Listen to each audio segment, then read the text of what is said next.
Hi, I'm Chris Nedza, lead entrepreneur in residence of the Advanced Technology Development Center at Georgia Tech. We're the state of Georgia's technology incubator. Welcome to Season 1 of the ATDC podcast, Executive Bytes. We focus on the startup founders in our portfolio, what sparked them to launch their companies, the market problem they've solved, and even how they overcame the thoughts of quitting when times get rough.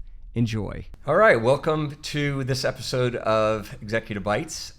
This is a show where we talk about the founders, the journey that they're on, and kind of the fun stuff about their business. And Johnathan Schwartz is the CEO of OrthoPreserve, right? Did I get that right? Yep. Awesome. So we're going to be talking about your business, but before we go there, my co-host who's going to help drill down into this is Kevin Wu. And Kevin, in his own right, has a great company called NicklPay. So Kevin, man, appreciate you jumping in on it. Thank you for having me. Yeah, let's go, man. So I'm looking at this table and I see this thing.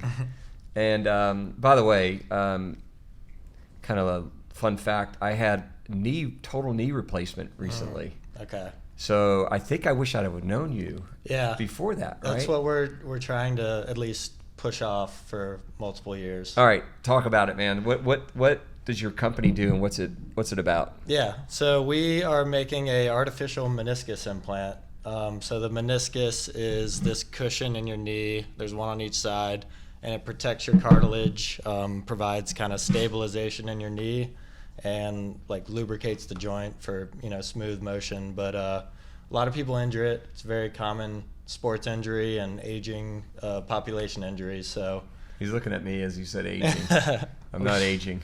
No, yours was because of sports. Yeah.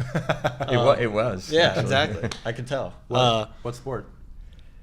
Tennis originally, Okay. and then I blew up my ACL, and then I blew it out again snow skiing. Okay. Yeah. So that'll do and it. then I did triathlons and beat the living daylights out Okay. of it. So this is all about. And I tore the ACL, which is this little thing, right? This is all about the meniscus, which is this thing, right? Yep. And so your implant is this? Yes. Okay. Yeah. So the meniscus is a little cushion in between the two bones, your thigh bone and shin bone. So a lot of people injure it, and there's not really a good treatment option. So like the main thing they do is just cut it out. So when you cut out a cushion in your knee, you're grinding the bones together and getting arthritis a lot faster. So people have pain, mobility issues. They can't do like the sports they want to do or the activities they want to do. So here you are.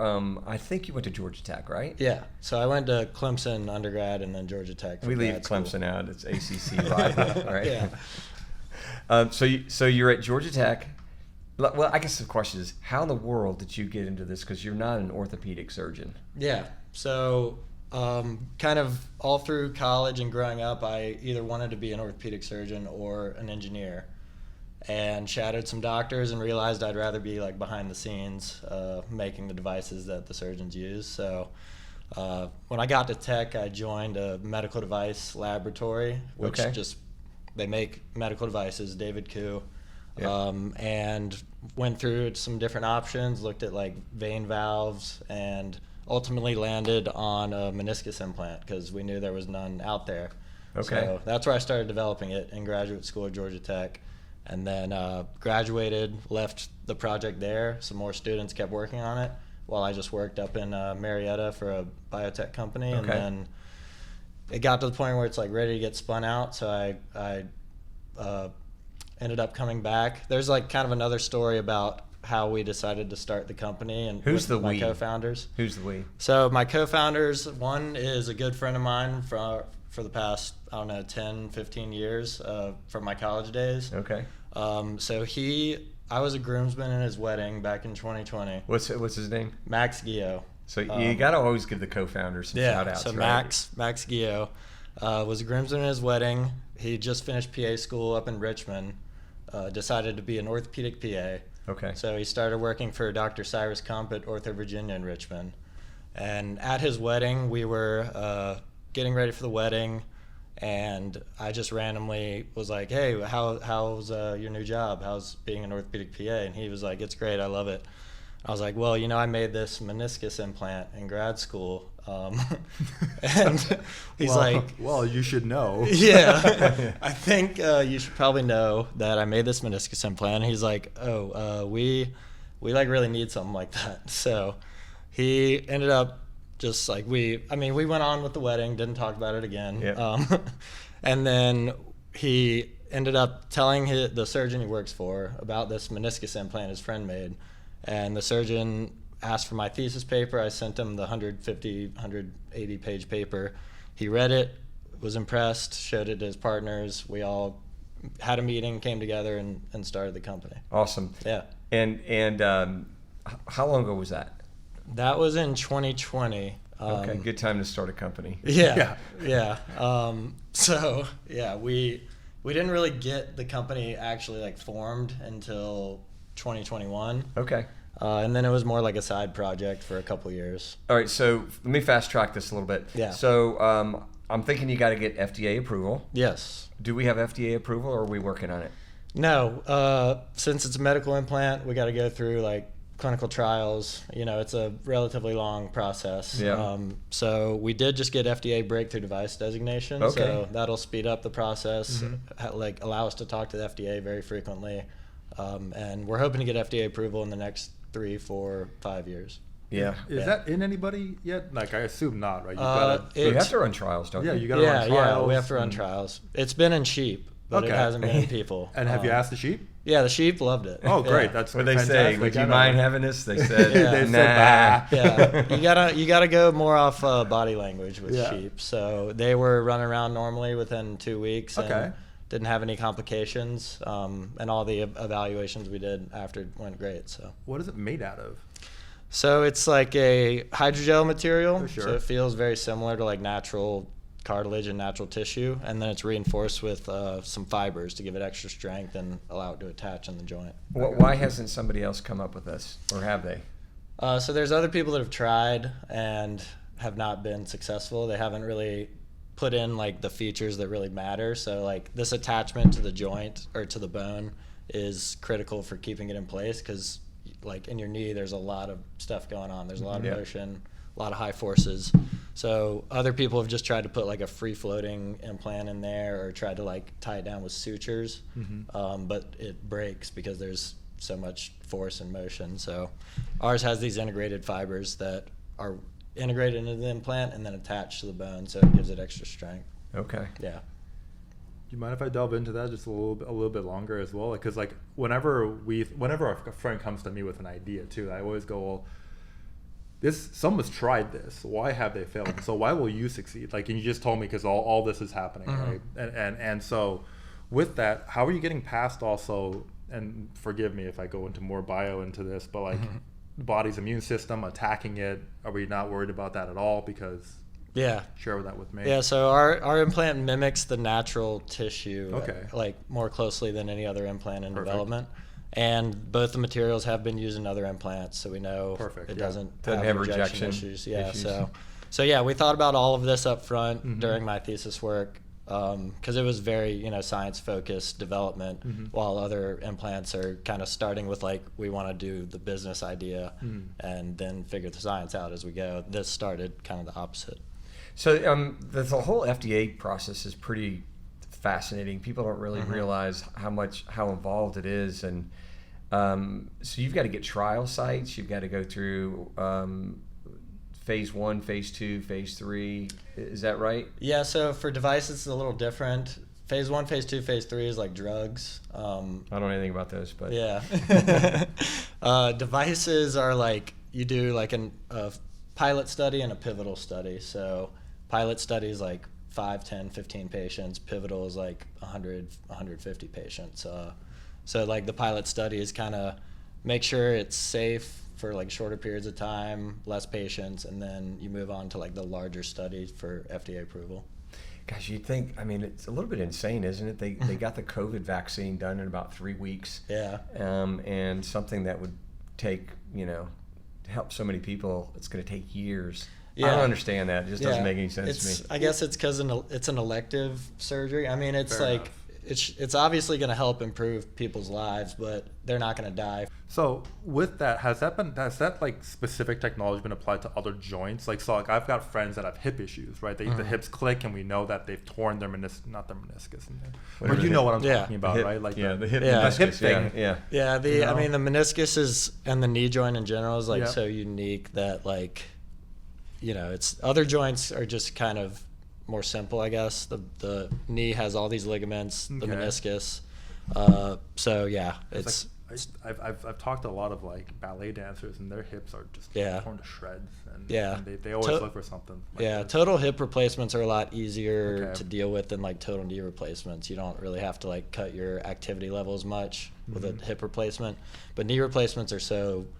I guess you could tell us more about that, but like you can't do the activities that you used to do.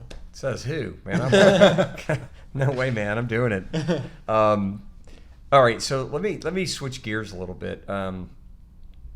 What's been the biggest aha of starting a business, if you have any? Yeah. Is it easy? Yeah. You get to work your own hours. You get to tell everybody what to do. Oh, he's making it sound like it's bed of roses right now. It is a bed of roses, right? Yeah. No, I mean, no white hair. You're rich. You're all that kind of stuff. I guess I didn't realize how hard fundraising would be, which I guess I probably should have known that. But nobody knows. No one knows that. All people hear about is like the news, and some company raised like a couple $1 billion for an idea that just got started. Yeah, it's difficult out there. It's a but then also just like all of the small things that you like don't realize go into a business before you start it. So I mean, the first step when we started ours, like we had to get a license for the IP from Georgia Tech, and I didn't even know how that process worked. The commercialization, Yeah. So like I've had to learn and teach myself and learn from other people, especially like so much these past 2.5-3 years that I would have never guessed that I could have learned.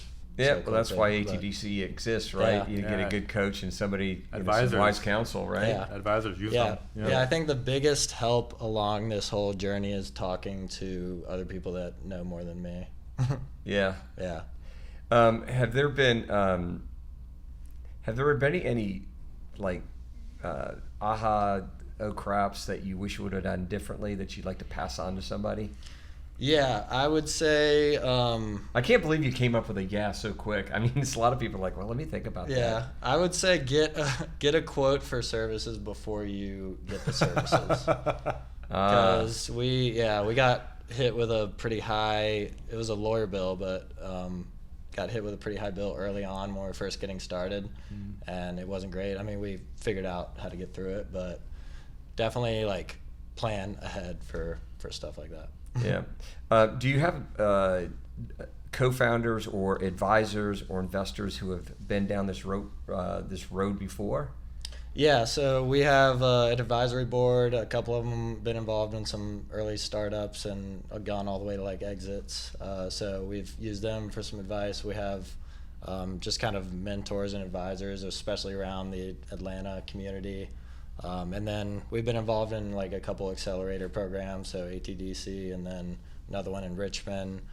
Just got into the plug and play MedTech accelerator. So trying to use as many free like resources for or certainly low cost or low dollar, because nothing's free, because it takes time, and time is one of the resources you just don't have enough of, right? Exactly. What's your typical day? So a lot of meetings, a lot of trying to set up, pitches and getting ready for future pitches. And then also like working on the regulatory stuff. So there's a lot of, you got to balance kind of like, cause obviously everyone needs money. So that's a high priority, but getting all the FDA stuff done is also a high priority, cause the more of that you get done, the better chances you have of getting money. So, doing that, and then we have a very small team, so sometimes I even do like help the bookkeeper like organize the finances and everything. So I think that's a misnomer. Like startup world is really, you do pretty much everything. I've done pretty much every part of the business, I've done a little bit of. Yeah. What do you like the most? I mean, I like the research the most. Yeah. Being in the lab and building the implants and testing them, because I'm an engineer background, so that's naturally what I like That's your the natural. most, That's your natural thing. And Yeah. so I'll ask you the other side of it. What's the thing that just drives you nuts? You're like, oh man, I hate to do this, but I can't get away from it. I have to do it. Yeah. Not the engineering part, I assume. No. Bookkeeping. Yeah, bookkeeping. Yeah, Sales. I mean, yeah. Do you like the sales part? Because you end up no. having to be a salesperson, right, when you're pitching. Yeah, pretty much. No, I mean, I do like going to the like events, like conferences, networking, pitching. I don't mind pitching or networking at all. But doing like the research beforehand, where you have to like find the investors that fit your company, because that's the kind of research I don't like. Like just going online and like looking stuff up. I like to like be hands on, so I'd probably say that part. What's it like with the you're out there raising money and you're meeting all these people, and it's how do you discern, like, do they drag you on into they'll set up meeting after meeting after meeting, or are people pretty that's not us and move on? What's it like out there? I'd say it's a little bit of both. Well, I wouldn't say drag you on meeting after meeting. It's more like come back after you finish like this or something, and then you finish that, and then you go back, and they're like, come back after like one more step. So it's like the goalpost keeps moving. Yeah, it's not really a no, but it's not yet. It's a no until everybody else says yes. And like, oh well, I guess we'll get in there now. Yeah, and then there's a lot of like we want you to have like a lead investor, do due diligence. Call us when you get that set up, and then we'll talk. Yeah. Which sounds an awful lot like get a lead and we're in, but it's usually not. Like we'll just follow them because they'll do all the hard work and we'll follow on. But no, I mean it's but some people just immediately say like it's not a fit, and that's probably better than the alternative. Yeah, I would agree with that. Have you ever felt like just quitting? And getting that nice high-paying job. I know you're smiling at me. By the way, this is the answer that most people give within half a second is, you mean like 10 minutes ago? Because it's hard, right? Yeah. But have you ever felt like quitting? And have you updated your resume in the last 6 months? Yeah. No, don't answer that. Don't answer that. Don't answer that. No. And then the follow-on is how do you keep what keeps you moving and going and in the game? So have you ever felt like quitting, which is kind of a stupid question because everybody does, right? Yeah, well, I actually don't know if I have thought about quitting this specific venture, mainly because I started this from like basically nothing. Like it was like the first prototype was really rough. So I really just want to see this go all the way through. And my whole family had knee issues growing up, and I've seen what it does to their activity levels. Yeah. And I really want this to get into patients and see the thing I kind of started, get all the way to the finish line. Sometimes I wish I hadn't left my job and started this, but I haven't thought about quitting now that it's already going. Yeah. If that makes sense. It does make sense. Because I have news for you. Most people don't realize this. Like if your work stinks and you work for a company, you can quit. Mm-hmm. It might be financially tough for a minute or two, but you really can't quit if you're the founder and you've taken investment money and stuff like that. Yeah. You got to see it through. Yeah. That is a difficult. Yeah. I'm planning on, going until the end, whatever the end may be, but I'm thinking it's going to be success. No, it is. That's why you're in it. Yeah. Right? If you believe in that thing, you know what it can do. Exactly. Yeah. Well, listen, Johnathan, thank you so much for being my guest today. And Kevin, it's good having you as well. Just on the side going, what about this? What about that? No, that's good. That's good. Well, I appreciate you having me. Absolutely. We got your jersey on. We're team all the way. Johnathan, team all the way. So I appreciate it. And we'll be watching you. All right. Yeah. Thank you. Thank you for joining us on this episode of the ATDC podcast. Please subscribe to our YouTube channel, like, and share or connect wherever you get your podcasts. Please be sure to follow us on social media. Our handle is at ATDC on X, LinkedIn, and Instagram.